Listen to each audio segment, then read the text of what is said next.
திருப்பூரில் இன்று திமுகவின் மேற்கு மண்டல மகளிர் மாநாடு நடக்க இருக்கிறது. அதன் முக்கியத்துவம், மாநாட்டிற்காக செய்யப்பட்டுள்ள ஏற்பாடுகள் குறித்து செய்தியாளர் காளித் ராஜாவிடம் கேட்டு பெறலாம். வணக்கம் காளித் ராஜா. இன்னைக்கு திருப்பூர்ல திமுகவோட முக்கியமான மகளிர் மாநாடு நடைபெற இருக்கிறது. கனிமொழி எம்பி முன்னின்று நடத்துற இந்த மாநாட்டோட முக்கியத்துவம் என்ன?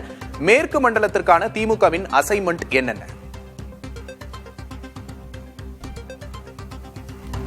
விக்னேஷ், திருப்பூர் மாவட்டம் பல்லடம் அடுத்த காரணம்பேட்டையில் வெல்லும் தமிழ் பெண்கள் திமுக மேற்கு மண்டல மாநாடு தற்போது காரணம்பேட்டையில் இன்று நடைபெறுகிறது.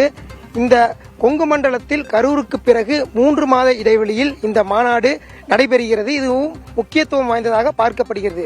இதில் திமுக துணை பொதுச் செயலாளரும் பாராளுமன்ற உறுப்பினருமான கனிமொழி தலைமையில் நடைபெறுகிறது. தமிழ்நாடு முதலமைச்சர் பங்கேற்று சிறப்புரையாற்றுகிறார்.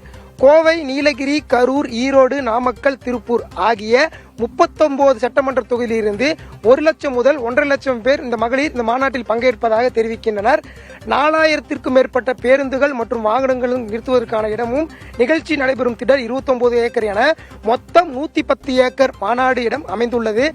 வருகை தரும் அனைத்து மகளிர் மற்றும் நிர்வாகிகளுக்கு மாவட்ட வாரியாக தனித்தனி வண்ணங்களுடன் கூடிய அடையாள அட்டைகள் வழங்கப்படுகிறது.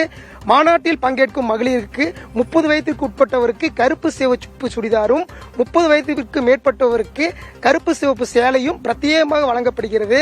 ஒவ்வொரு மாவட்டத்தைச் சேர்ந்த நிர்வாகிகளும் அமர்ந்து தனித்தனியாக இடங்கள் ஒதுக்கப்பட்டிருக்கிறது.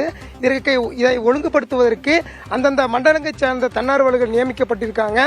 மாநாட்டு திடல் இரு புறங்களிலும் திமுக ஆட்சியில் மகளிர் நலனை முன்னிறுத்தி செய்த சாதனைகள், நலத்திட்டங்களை குறித்து பதாகைகள் வைக்கப்பட்டிருக்கிறது.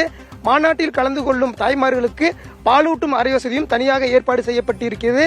வருகை தரும் அனைவருக்கும் தண்ணீர், பிஸ்கெட் உள்ளிட்ட 13 வகையான சிற்றுண்டிகள் அவர்கள் இருக்கும் இருக்கையில் வைக்கப்பட்டிருக்கிறது. மேலும் 350 மொபைல் கழிவறைகள் அமைக்கப்பட்டிருக்கிறது. மருத்துவ வசதிக்காக மருத்துவர்கள் மற்றும் செவிலியர்கள் அடங்கிய மினி கிளினிக் மற்றும் தீயணைப்பு வாகனங்களும் ஏற்பாடு செய்யப்பட்டிருக்கிறது. மாநாட்டில் மகளிர் மட்டும் பங்கேற்கும் பறை இசை நிகழ்ச்சியும் மற்றும் சிலம்பம் நிகழ்ச்சியும் ஏற்பாடு செய்யப்பட்டிருக்கிறது. மாநாட்டின் நிறைவில் நிகழ்ச்சியாக வான வேடிக்கை நிகழ்ச்சியும் ஏற்பாடு செய்யப்பட்டிருக்கிறது. இந்த மாநாட்டின் சம்பந்தமாக காரணம்பேட்டை, பல்லடம், லட்சுமி மில்ஸ் ஆகிய பகுதிகளில் 1000த்திற்கும் மேற்பட்ட போலீசார் பாதுகாப்பு பணியில் ஈடுபட்டுள்ளனர். விக்னேஷ், நிச்சயமாக காளித் ராஜா, அடுத்தடுத்த தகவல்களை தொடர்ந்து உங்ககிட்ட கேட்டு பெறுறோம். தொடர்ந்து இணைப்புல இருங்க. தற்போதைய தகவலுக்கு நன்றி.